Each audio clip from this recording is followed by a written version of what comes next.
উঠতি বয়সে প্রায় সব মেয়েদেরই প্রচণ্ড বিয়ের মোহ থাকে। সারাক্ষণ দু চোখ দিয়ে চারপাশে শুধু সুন্দর ছেলে খুঁজে বেড়ায়। এ বয়সে মেয়েরা প্রেমে পড়লেই বিয়ের জন্য ব্যাকুল হয়ে ওঠে।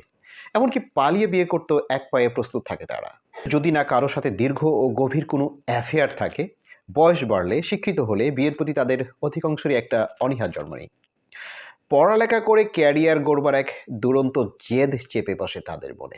সে সময় অনেক ছেলেকে ভালো লাগলেও পছন্দ করবার মতো যোগ্য ছেলেটিকে তারা তখন আর খুঁজে পায় না, কিংবা খোঁজারও ঠিক একটা গরজ বোধ করে না।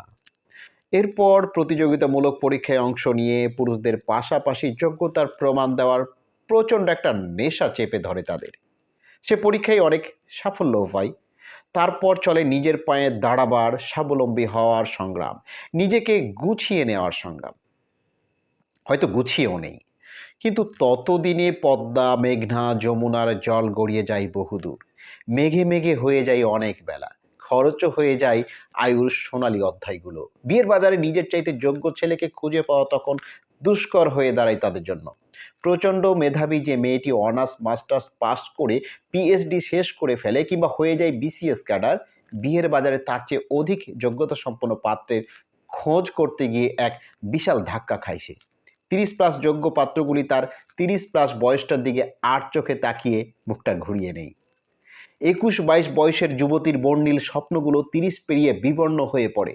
তার একদা উপচে পড়া চকচকে যৌবনের কোথাও কোথাও গোপন মরচে পড়ে।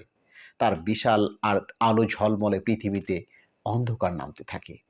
এই পৃথিবীতে একটা নিরাপদ আশ্রয় আর অবলম্বন ছাড়া যে সে ভীষণ অসহায়, এতদিন পরে এই নির্মম সত্যটা সে অনুধাবন করে কাঁপতে থাকে অনিশ্চয়তায়। স্বামী সন্তান নিয়ে একটা ছোট্ট সুখী সংসার যেন সে সারা জীবনের কষ্টার্জিত সকল ডিগ্রি ও যোগ্যতাকে বিসর্জন দিতেও প্রস্তুত হয়ে পড়ে। আমাদের সমাজে এরকম বহু উদাহরণ রয়েছে, যারা যথাযথ বয়সে, বিশেষ করে মেয়েরা যথাযথ বয়সে বিয়ে না করে পরবর্তীতে এইরকম বিব্রতকর সিচুয়েশনের মধ্যে পড়ে। আমার দেখা মতে, আমার জানা মতে বেশ কিছু ঘটনা আপনাদের সামনে আজকে আমি তুলে ধরব। একজন সফল নারী বিসিএস, যিনি 34 বছর বয়সে এসে যোগ্য পাত্র খোঁজা বন্ধ করে এখন মোটামাটি মার্কা পাত্র খুঁজছেন। কতটা কম্প্রোমাইজ ভাবতে পারেন? আরেকজনের কথা বলি, 6 বছর ধরে যোগ্য পাত্র খুঁজতে খুঁজতে তিনি নিজেই অযোগ্য হবার জোগাড় হয়ে পড়েছেন। বয়স এখন প্রায় 35। ওনার পরিবারের প্রথম টার্গেট ছিল ডাক্তার পাত্র ছাড়া বিয়েই দিবে না। 29 বছর বয়সে যখন বিয়ের সিদ্ধান্ত নিল, তখন কিছু সিনিয়র অবিবাহিত ডাক্তার পাত্র পাওয়া যাচ্ছিলও বটে, কিন্তু সেগুলো তাদের পছন্দ হচ্ছিল না। পাত্র খুঁজতে খুঁজতে বয়স এখন 35-এ এসে দাঁড়িয়েছে। এখন আর ডাক্তার পাত্র পাচ্ছে না, মনে হয় আর পাবেনও না। এখন কম্পাউন্ডার ছেলে পেলেও চলবে, ইভেন জুনিয়র ডাক্তার